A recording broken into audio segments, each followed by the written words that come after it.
Hi dears, എന്തൊക്കെ എല്ലാവരുടെയും വിശേഷം? എല്ലാവരും സുഖമായിരിക്കുന്നോ?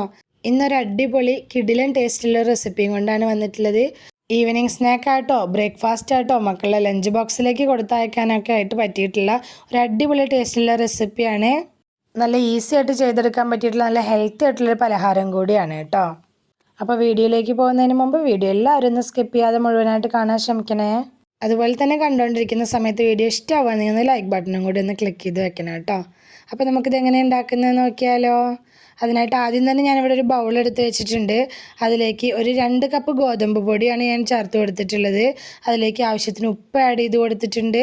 അതുപോലെ തന്നെ ഇനി ആവശ്യത്തിന് വെള്ളം ഒഴിച്ചിട്ട് നമുക്കൊരു ദോശമാവിൻ്റെ പരുവത്തിൽ ഇതൊന്ന് കലക്കിയെടുക്കണം. അപ്പോൾ ഒരുപാട് അങ്ങ് ആദ്യം തന്നെ വെള്ളം ഒഴിച്ച് കലക്കിയെടുക്കരുത് കേട്ടോ. അപ്പോൾ നമുക്കിത് വെള്ളം കൂടിപ്പോയാൽ വീണ്ടും പൊടിയിട്ട് വീണ്ടും കലക്കിയെടുക്കേണ്ടി വരും.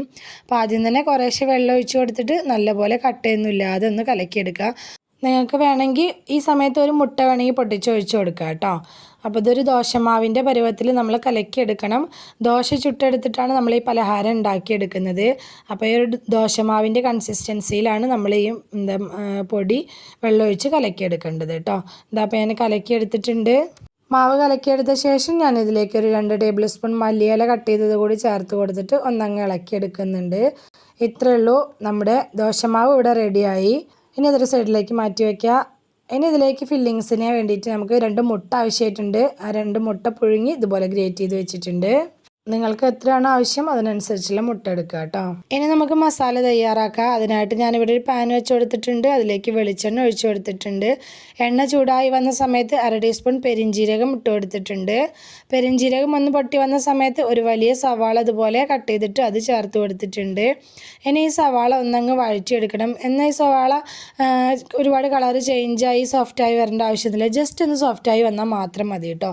ആ സമയത്ത് ഇതിലേക്ക് 1/4 ടീസ്പൂൺ മഞ്ഞൾപ്പൊടി, 1/4 ടീസ്പൂൺ കുരുമുളക് പൊടി ചേർത്ത് കൊടുത്തിട്ടുണ്ട്. പിന്നെ ഇതിലേക്ക് ചേർത്ത് കൊടുത്തിട്ടുള്ള ഒരു 3/4 ടീസ്പൂണോളം ചിക്കൻ മസാലപ്പൊടിയാണ്. അപ്പോൾ കുരുമുളക് പൊടി നിങ്ങളുടെ എരിവിനനുസരിച്ച് ചേർത്ത് കൊടുക്കുക. അതുപോലെ തന്നെ ചിക്കൻ മസാലപ്പൊടി ഇല്ലാത്തവർ ഗരം മസാലപ്പൊടി ചേർത്ത് കൊടുക്കുക കേട്ടോ. അപ്പോൾ നമ്മൾ വീട്ടിൽ പൊടിച്ച പൊടിയൊക്കെ 1/2 ടീസ്പൂൺ ഗരം മസാലപ്പൊടി ചേർത്ത് കൊടുത്താൽ മതി. എന്നിട്ട് നന്നായിട്ടൊന്ന് മിക്സ് ചെയ്ത് യോജിപ്പിച്ചെടുത്ത ശേഷം ഇതിലേക്ക് ഞാൻ ഒരു തക്കാളി കട്ട് ചെയ്ത് ചേർത്ത് കൊടുത്തിട്ടുണ്ട്. അപ്പോൾ തക്കാളിയുടെ കുരുവും വെള്ളമൊക്കെ ഒന്ന് മാറ്റിയിട്ടാണ് കേട്ടോ ചേർത്തിട്ടുള്ളത്. ഇനി ഈ മസാലയ്ക്ക് ആവശ്യമായിട്ടുള്ള കുറച്ച് ഉപ്പ് കൂടി ആഡ് ചെയ്ത് കൊടുത്തിട്ടുണ്ട്. എന്നിട്ട് നല്ലപോലെ ഒന്ന് വഴറ്റിയെടുക്കുന്നുണ്ട്. ലാസ്റ്റ് ഇതിലേക്ക് കുറച്ച് മല്ലിയില കൂടി ചേർത്ത് കൊടുത്തിട്ടുണ്ട്. എന്നിട്ട് നല്ലപോലെ വീണ്ടും ഒന്നങ്ങ് വഴറ്റിയെടുക്കുക. അപ്പോൾ ഒരുപാട് വെന്തുടഞ്ഞ് വരേണ്ട ആവശ്യമൊന്നുമില്ല കേട്ടോ തക്കാളി. അതിന് മുമ്പ് തന്നെ ഇതിലേക്ക് ഞാൻ ഗ്രേറ്റ് ചെയ്ത് വെച്ചിട്ടുള്ള മുട്ട ചേർത്ത് കൊടുത്തിട്ടുണ്ട്. മുട്ടയും കൂടി ചേർത്ത് കൊടുത്തു കഴിഞ്ഞാൽ നമ്മൾ വീണ്ടും ഇത് നന്നായിട്ടൊന്ന് മിക്സ് ചെയ്തെടുക്കുക. ഈ മസാലയും മുട്ടയും പാടെ ഒന്ന് യോജിച്ച് വരുന്ന വിധത്തിൽ നന്നായിട്ടൊന്ന് മിക്സ് ചെയ്തെടുക്കുക. സിമ്പിളായിട്ടൊരു മസാലയാണ്, പക്ഷേ നല്ല ടേസ്റ്റി ആയിട്ടുള്ളൊരു മസാലയാണ് കേട്ടോ. ഇനി നമുക്ക് ദോശ ചുട്ടെടുക്കുക. നമ്മൾ സാധാ ഗോതമ്പ് ദോശ ചുട്ടെടുക്കുന്ന പോലെ തന്നെയാണ് അങ്ങനെ ചുട്ടെടുക്കുക. ദോശ പരത്തിയെടുത്ത ശേഷം മുകൾ വശം ഒന്ന് ഡ്രൈ ആയി കഴിഞ്ഞാൽ ഇതുപോലെ കുറച്ച് നെയ്യോ ഓയിലോ വെളിച്ചെണ്ണ അങ്ങനെ എന്തെങ്കിലും തൂവി കൊടുക്കുക. ഞാനിപ്പോൾ കുറച്ച് ബട്ടറാണ് തൂവി കൊടുത്തിട്ടുള്ളത്. അതൊന്ന് തൂവി കൊടുത്ത ശേഷം നമുക്ക് ഈ ദോശ ഇതുപോലെ ഒന്ന് തിരിച്ചിട്ട് കൊടുക്കുക. ഇനി ഇതിൻ്റെ മുകളിലേക്കാണ് നമ്മൾ മസാല ഇട്ട് കൊടുക്കേണ്ടത്. അപ്പോൾ ഞാൻ എൻ്റെ കയ്യിൽ കുറച്ച് ചീസ് ഉണ്ടായിരുന്നു, അതുകൊണ്ട് ഞാൻ കുറച്ച് ചീസ് വെച്ച് കൊടുക്കുന്നുണ്ട്. അപ്പോൾ കയ്യിലില്ലാത്തവർ ഒരു നിർബന്ധമില്ല കേട്ടോ, അല്ലെങ്കിൽ തന്നെ ഇത് കഴിക്കാനായിട്ട് നല്ല ടേസ്റ്റാണ്.